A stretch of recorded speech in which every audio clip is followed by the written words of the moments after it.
Your credit score is either quietly building your future or silently destroying it. Right now, there are two kinds of people watching this video. The first one has bad credit and doesn't even want to look at their score because they already know it's ugly. The second one has okay credit, like a 650, maybe a 680, and they think that's good enough. Both of them are leaving tens of thousands of dollars on the table, because the difference between a 600 credit score and an 800 credit score isn't just a number. It's $72,000 saved on a mortgage. It's qualifying for a 0% car loan. It's getting the apartment without a cosigner. It's being treated differently by every lender, every landlord, every financial institution in the country. And you can get there in 12 months. Today, I'm giving you the exact playbook, step by step. No fluff. This is the money profits. Let's build your score. Before we get into the how, let me show you exactly what an 800 credit score is actually worth in real money. Because this isn't abstract. On a $400,000 mortgage, the difference between a 700 credit score and an 800 credit score is roughly $200 per month in interest, which works out to $72,000 over the life of a 30-year loan. That's a car. That's a college education. That's gone because of a number. On a car loan, an 800 score qualifies you for the lowest tier rates, sometimes 0% promotional financing that manufacturers offer. Someone with a 580 score? They're paying 15 to 20% interest on that same car. And beyond loans, an 800 score means every premium credit card on the market is available to you. The Amex Platinum, the Chase Sapphire Reserve, the cards that give you travel rewards, cash back, and perks worth thousands per year. You can't touch those with a bad score. Only about 1.7% of Americans have a perfect 850 score. But you don't need perfect. You need 800, and you can get there faster than you think. Here's the 5-step system. First, you need to understand how the score actually works, because you can't game a system you don't understand. Your FICO score, the one lenders actually use, is made up of 5 factors. Payment history accounts for about 35%. Amounts owed, which includes your credit utilization, is about 30%. Length of credit history is 15%. New credit is 10%. And credit mix is the final 10%. That means 65% of your score comes down to just 2 things: paying on time and keeping your balances low. Everything else is noise until those 2 are locked in. Now let's walk through the 12-month playbook, one step at a time. Step 1 happens before you change a single habit, and it might be the single highest leverage thing you do in this entire process. Pull your credit report, all 3 of them: Equifax, Experian, and TransUnion. You can get them free at annualcreditreport.com.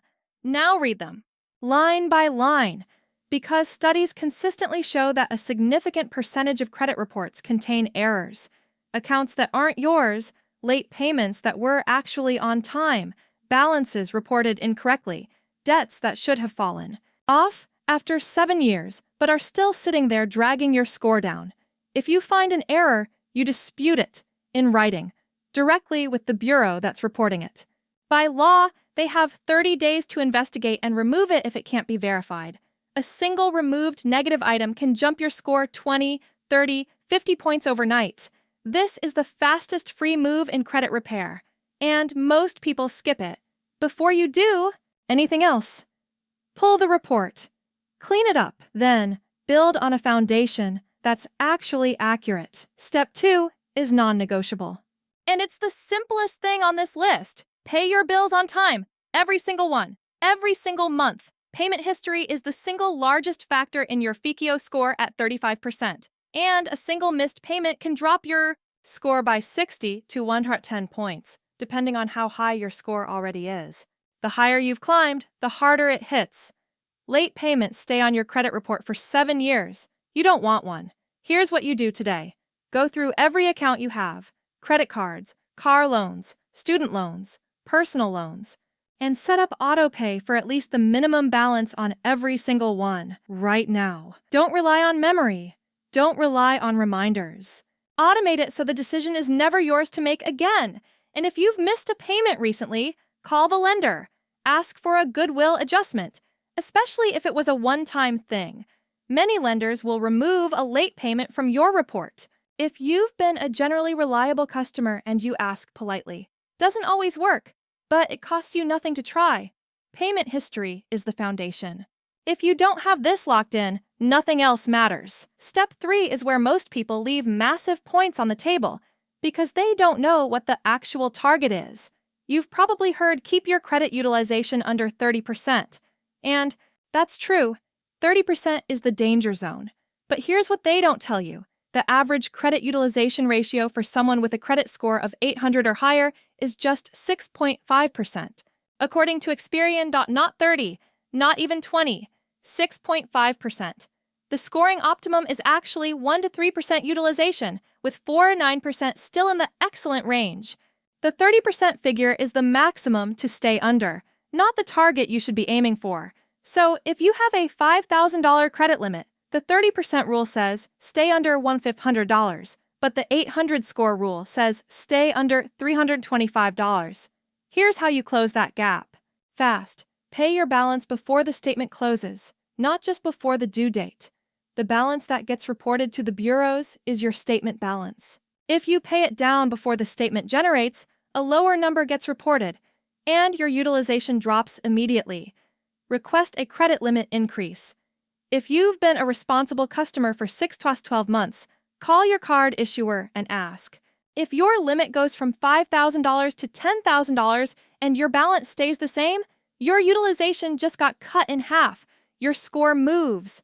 No extra payment required. Utilization is one of the fastest moving factors in your credit score. Fix it and you'll see results within a single billing cycle. Step 4 is about building the right profile, especially if you're starting from scratch or rebuilding from a rough history. If your credit history is thin or damaged, there are 2 moves that work fast. Secured credit card. This is a card backed by a cash deposit, usually $200 to $500, that acts as your credit limit. It reports to all 3 bureaus just like a regular card. Secured cards show results in as little as 3 to 6 months, and they're essentially guaranteed approval. Use it for one small recurring charge, a subscription, gas, groceries, and pay it off in full every month. That's it. Become an authorized user. If you have a family member or close friend with good credit and a long-standing account, ask them to add you as an authorized user on their card. As they make on-time payments, you'll have positive information added to your credit report. You don't even have to use the card. Their history becomes part of yours. And one thing to keep in mind for the long game, credit mix. Having different types of credit like credit cards, auto loans, and installment loans accounts for about 10% of your FICO score. You don't need to go out and take on debt to build mix.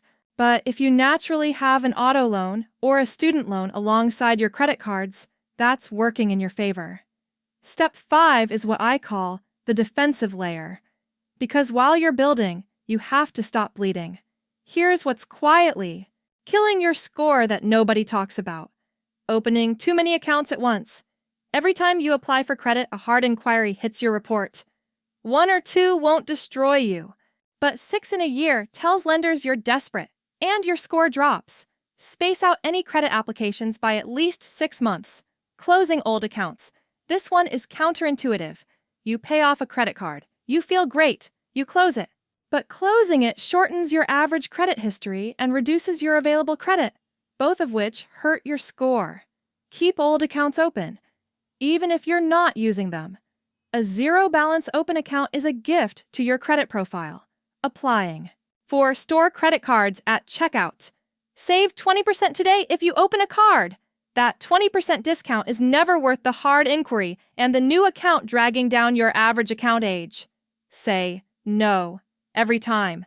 The goal is to look stable, reliable, and boring to lenders. Because boring is what gets you to 800. So let's put a timeline on this. Month 1. Pull all 3 credit reports. Dispute every error. Set up autopay on every account. Calculate your current utilization on each card. Months 2 to 3. Pay down balances to get under 10% utilization. Request credit limit increases where eligible. If you need to build from scratch, open a secured card this month. Months 4 to 6. Watch the score move. Utilization changes report fast. Secured card history starts building. Keep every payment on time without exception. Months 6-9. Evaluate your credit mix. If you only have credit cards, an installment loan, even a small credit builder loan from a credit union can accelerate your score. Months 10-12. You should be seeing 750 plus territory if you've executed consistently. Push utilization to that 6 to 9% sweet spot. Let your account age continue building. Don't open anything new. By month 12, if you followed this system, paid on time, kept utilization low, cleaned up your report, and protected your profile, you will be in 800 territory or knocking on the door. Your credit score is not a reflection of your character. It's not a judgment of your worth. It's a system, and systems can be worked. The same banks and lenders that benefited from you not knowing these rules are going to be offering you their best rates once you do. An 800 credit score doesn't just open doors. It changes the terms of every financial transaction you make for the rest of your life. The mortgage, the car loan, the apartment, the business credit line. All of it gets cheaper. All of it gets easier. You've got the playbook. Now you've got to execute it. This is The Money Profits. If this video helped you, hit subscribe. We're building something here. Drop your current credit score in the comments. No judgment, just accountability. Let's see where you are and where you're going to be in 12 months. See you in the next one.